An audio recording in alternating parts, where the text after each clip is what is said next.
India TV YouTube channel को subscribe करें और बेल आइकन दबाएं।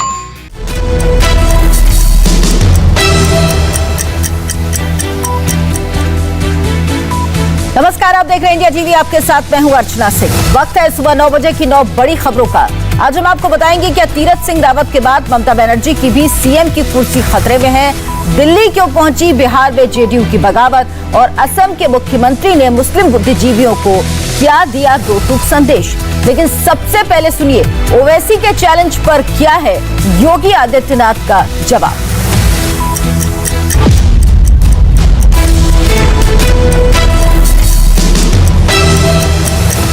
इस वक्त की सबसे बड़ी खबर, यूपी के मुख्यमंत्री योगी आदित्यनाथ ने ओवैसी का चैलेंज स्वीकार कर लिया। योगी ने कहा ओवैसी देश के बड़े नेता हैं, उन्होंने जो चैलेंज दिया उसे बीजेपी का कार्यकर्ता स्वीकार करता है। योगी ने कहा यूपी के वोटर जाति और धर्म से ऊपर उठकर बीजेपी को वोट देंगे और बीजेपी प्रचंड बहुमत के साथ 2022 का विधानसभा चुनाव जीतेगी। ओवैसी को जवाब देते हुए योगी आदित्यनाथ ने दावा किया कि विधानसभा चुनाव में बीजेपी को 300 से ज्यादा सीटें मिलेंगी और कुछ दिनों पहले ओवैसी ने कहा था कि इंशाअल्लाह हम दोबारा योगी को यूपी का सीएम नहीं बनने देंगे। ओवैसी जी देश के बड़े नेता हैं और देश के अंदर प्रचार में जाते हैं, उनका अपना एक जनाधार है। अगर उन्होंने भारतीय जनता पार्टी को चैलेंज किया तो भारतीय जनता पार्टी का कार्यकर्ता उनके चैलेंज को स्वीकार करता है। भारतीय जनता पार्टी की सरकार बनेगी, कोई संदेह नहीं होना चाहिए। इस नए भारत के नए उत्तर प्रदेश के लिए जब उत्तर प्रदेश की जनता जाति मत मजहब क्षेत्र और भाषा से ऊपर उठ करके आगे बढ़ने के लिए तत्पर हो तो ये सब गठबंधन कुछ नहीं कर सकते। भारतीय जनता पार्टी और सहयोगी दलों के लोग, हमारे सहयोगी दल मिलकर के प्रचंड बहुमत के साथ इस चुनाव में फिर से 2022 में प्रचंड बहुमत के साथ चुनाव जीतेंगे। हमारे राष्ट्रीय नेतृत्व ने 300 प्लस का लक्ष्य हमारे सामने रखा है। 300 से अधिक सीटें भारतीय जनता पार्टी जीत करके आगे बढ़ेगी, इसमें कोई संदेह नहीं। तो आपने योगी आदित्यनाथ का जवाब सुना, अब आपको सुनाते हैं आखिर ओवैसी ने ऐसा क्या कहा था जिस पर योगी ने पलटवार किया। इंशाअल्लाह दोबारा योगी को उत्तर प्रदेश का मुख्यमंत्री नहीं बनने देंगे। अगर हमारे हौसले बुलंद रहेंगे, मेहनत करेंगे तो सब कुछ होगा इंशाअल्लाह ताला। मगर हमारी कोशिश यही है कि दोबारा उत्तर प्रदेश में बीजेपी की सरकार ना बने। और लखनऊ से इंडिया टीवी संवाददाता विशाल प्रताप सिंह हमारे साथ जुड़ गए हैं। विशाल, ओवैसी ने दो बातें कही, बीजेपी की सरकार न आए और योगी को उत्तर प्रदेश का सीएम नहीं बनने देंगे। योगी ने एक सवाल का जवाब तो दिया लेकिन दूसरे सवाल का जवाब उन्होंने नहीं दिया। देखिए अर्चना, चुनाव बहुत ही कम समय रह गया है उत्तर प्रदेश में। 6 महीने के आसपास में वोटिंग हो जाएगी उत्तर प्रदेश में और ऐसे में इस तरीके के जो सवालात होते हैं वो निश्चित तौर पर विपक्षी पार्टी के जो नेता होते हैं वो बिल्कुल देते हैं। चुनाव में जब रिजल्ट आ रहा होता है उससे ठीक पहले तक हर प्रत्याशी अपनी जीत का वादा करता है। इसी तरीके से ओवैसी साहब ने भी अपना जो वादा है अपने लोगों के साथ किया है और एक चैलेंज दिया था उन्होंने मुख्यमंत्री योगी आदित्यनाथ को और उत्तर प्रदेश की जनता को कि इस बार इंशाअल्लाह वो उत्तर प्रदेश में भारतीय जनता पार्टी की ना तो सरकार बनने देंगे और ना ही मुख्यमंत्री योगी आदित्यनाथ को दोबारा ही उत्तर प्रदेश का सीएम बनने देंगे। लेकिन कल कार्यक्रम में इंडिया टीवी से एक्सक्लूसिव बातचीत करते हुए मुख्यमंत्री योगी आदित्यनाथ ने इस चैलेंज को न सिर्फ स्वीकार किया बल्कि ये भी कहा कि इस तरीके के गठबंधन जो बनाने की कोशिश में है एआईएमआईएम के प्रमुख ओवैसी वो उत्तर प्रदेश में काम नहीं करने वाले हैं, क्योंकि उत्तर प्रदेश की जनता जान चुकी है कि उसके जरिए जो विकास हो सकता है, कौन उत्तर प्रदेश में ज्यादा विकास कर सकता है, किसकी सरकार ने कोविड के इस संकट के काल में उत्तर प्रदेश के लोगों के लिए ज्यादा काम किया है। तो निश्चित तौर पर आत्मविश्वास से पूरी तरीके से लबरेज है मुख्यमंत्री योगी आदित्यनाथ। उसका एक कारण ये भी है कि कल ही जिला पंचायत अध्यक्षों के रिजल्ट्स आए हैं और पहली बार ऐसा हुआ है इतिहास में कि 75 में से 67 प्लस यानी कि बीजेपी ने 67 प्लस सीटें जीती हैं। तो अपने आप में कहा जा सकता है कि ये जो परिणाम है इसका भी निश्चित तौर पर बीजेपी के पास कॉन्फिडेंस से उत्साह है और जो काम किया है उसको लेकर के मुख्यमंत्री योगी आदित्यनाथ को भरोसा है कि कोई भी गठबंधन उत्तर प्रदेश में टिकने वाला नहीं है। हालांकि ये तो समय बताएगा कि 2022 में जब रिजल्ट्स आएंगे तो क्या आते हैं सामने, लेकिन जो चुनौती दी थी उसको खुले तौर पर स्वीकार कर ली है मुख्यमंत्री योगी आदित्यनाथ। बिल्कुल विशाल, और चुनौती देने वाले सामने वो व्यक्ति हैं जो उत्तर प्रदेश में खुद अपनी जमीन तलाशने के लिए आए हैं। बहुत बहुत धन्यवाद विशाल आपका इस तमाम जानकारी के लिए।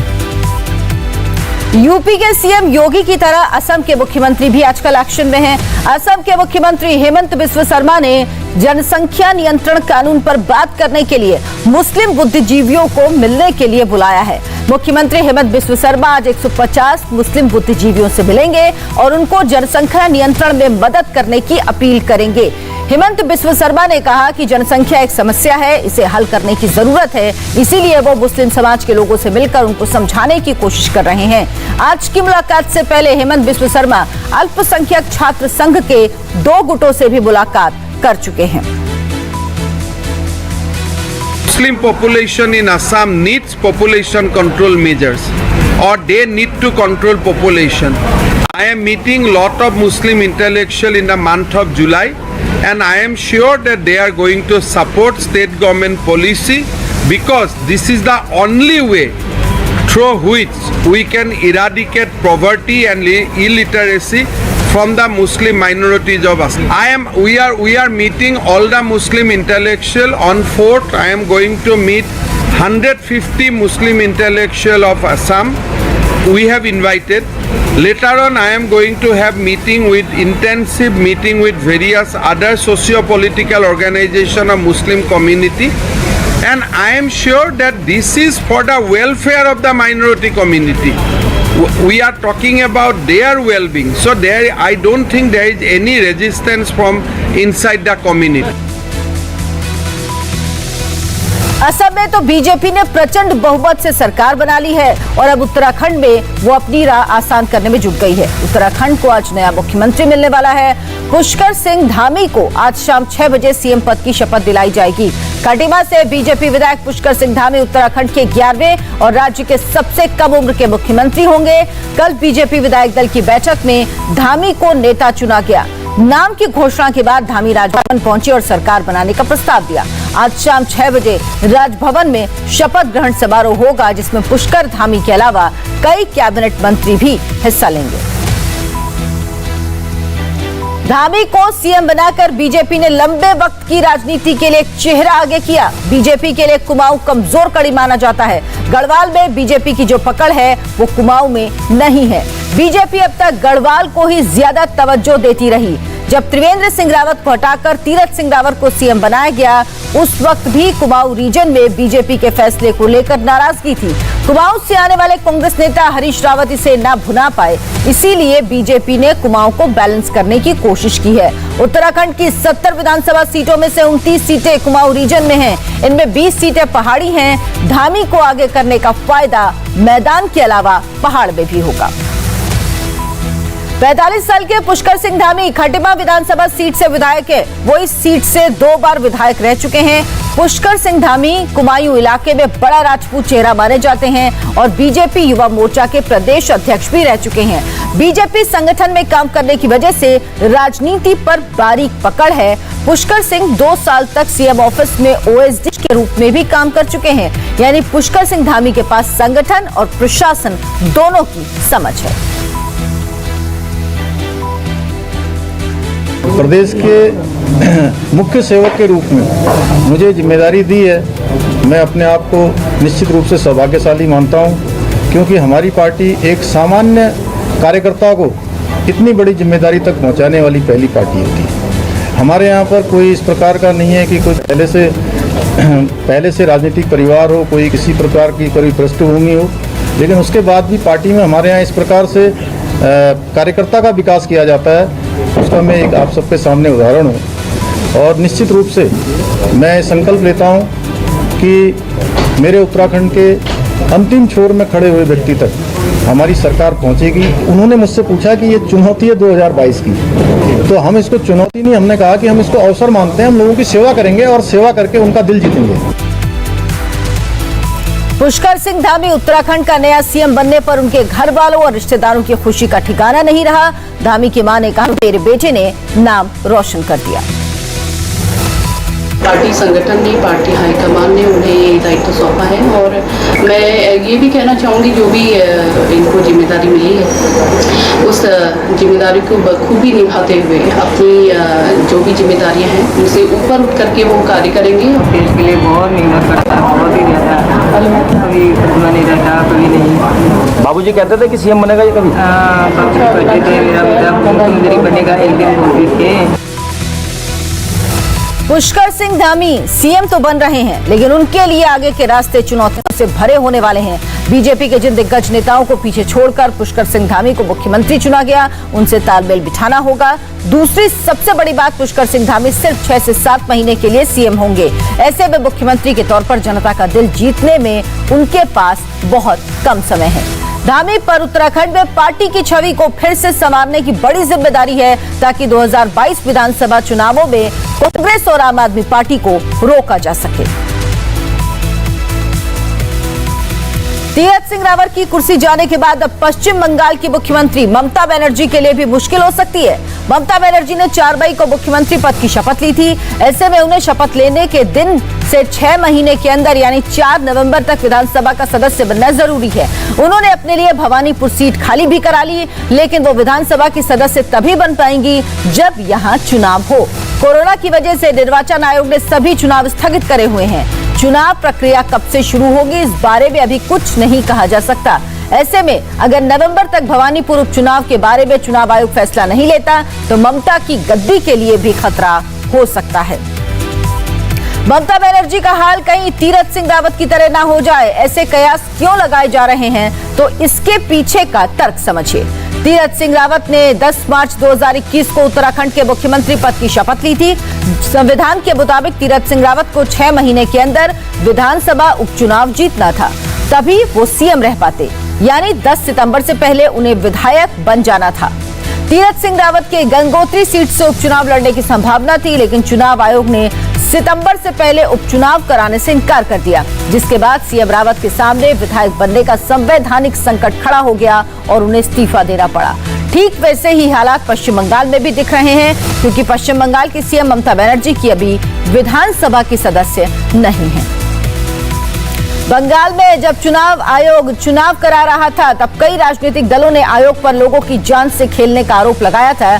ऐसे में अब जब तक ये तय नहीं हो जाता कि चुनाव कराने से किसी की जान को खतरा नहीं है, चुनाव होने की सूरत बनती नहीं दिख रही।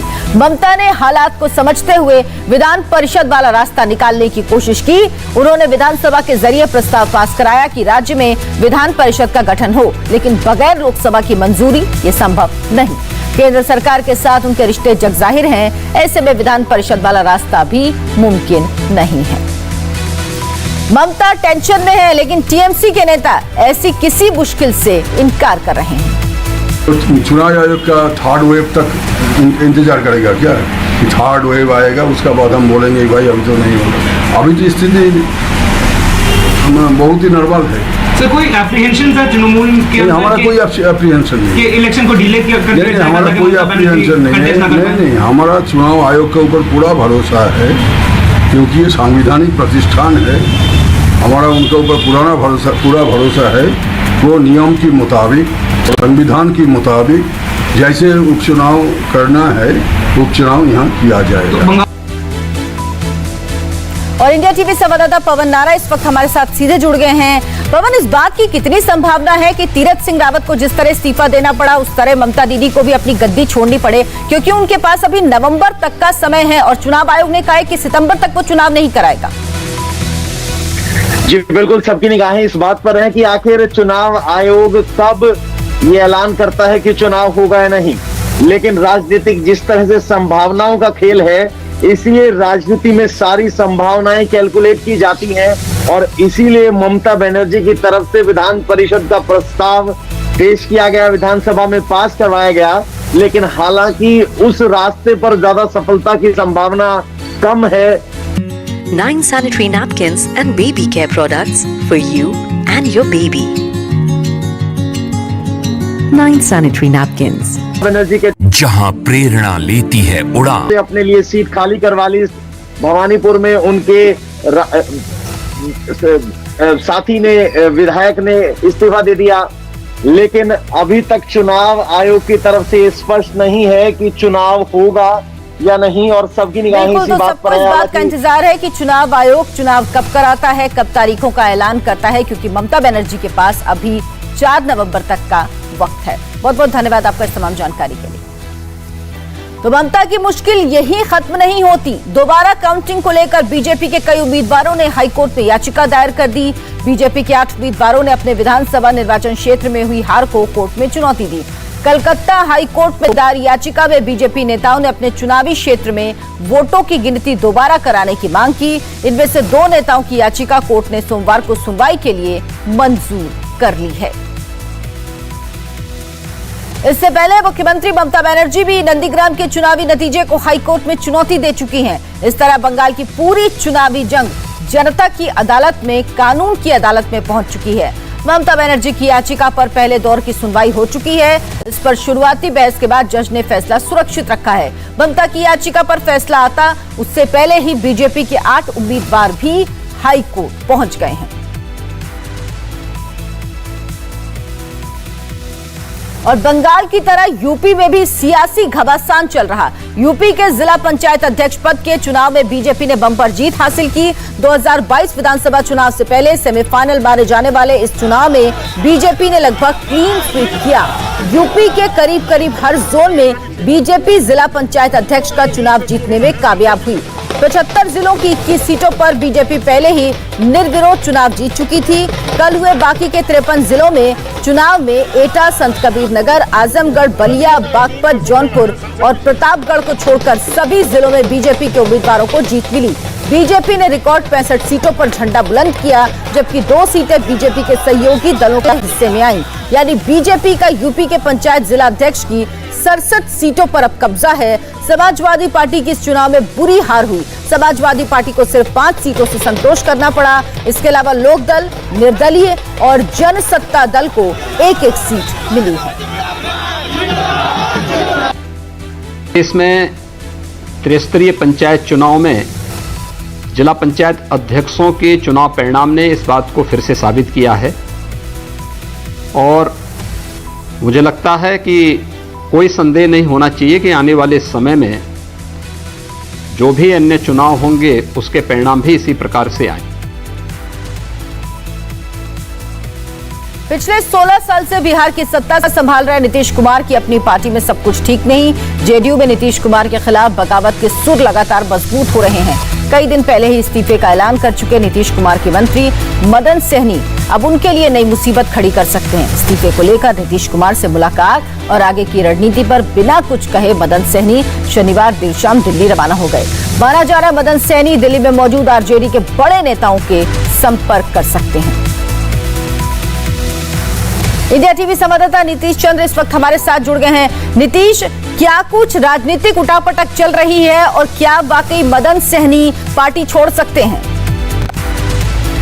देखिए, मदन सहनी ने जब इस्तीफे का ऐलान किया था उसके बाद उन्होंने कहा था कि 2 दिन के बाद वो इस्तीफा देंगे मुख्यमंत्री से मिलकर, और कल दिन भर इस बात का इंतजार किया जा रहा था। वो दरभंगा चले गए थे, पटना लौटे तो आनंद फानंद में बिना इस्तीफे की बात का ऐलान किए वो सीधे दिल्ली चले गए। और इसके बाद ये राजनीतिक गलियारे में चर्चा होने लगी कि मदन सहनी जरूर किसी बड़े नेता से मिलने जा रहे हैं और माना जा रहा है कि वहां दिल्ली में आरजेडी के कुछ बड़े नेताओं से उनकी मुलाकात होगी। हालांकि मदन सहनी इससे इंकार कर रहे हैं। थोड़ी देर पहले मेरी बात हुई थी उनसे, उन्होंने कहा कि वो अपने इस्तीफे पर जरूर कायम है, लेकिन यहाँ किसी नेता से वो मिलेंगे नहीं, किसी बड़े नेता से विपक्ष के, और वापस जाकर मुख्यमंत्री नीतीश कुमार से मिलने की कोशिश करेंगे और उनको इस्तीफा सौंपेंगे। और हैरानी की बात यह भी है कि अभी तक मुख्यमंत्री आवास की तरफ से या मुख्यमंत्री की तरफ से कोई चलिए तो देखना होगा मदन सहनी आगे क्या कदम उठाते हैं। बहुत बहुत धन्यवाद नीतीश आपका इस तमाम जानकारी के लिए। और अब एक ब्रेक का वक्त है। ब्रेक के बाद आपको बताएंगे कैसे ट्रैक पर आए गूगल और फेसबुक।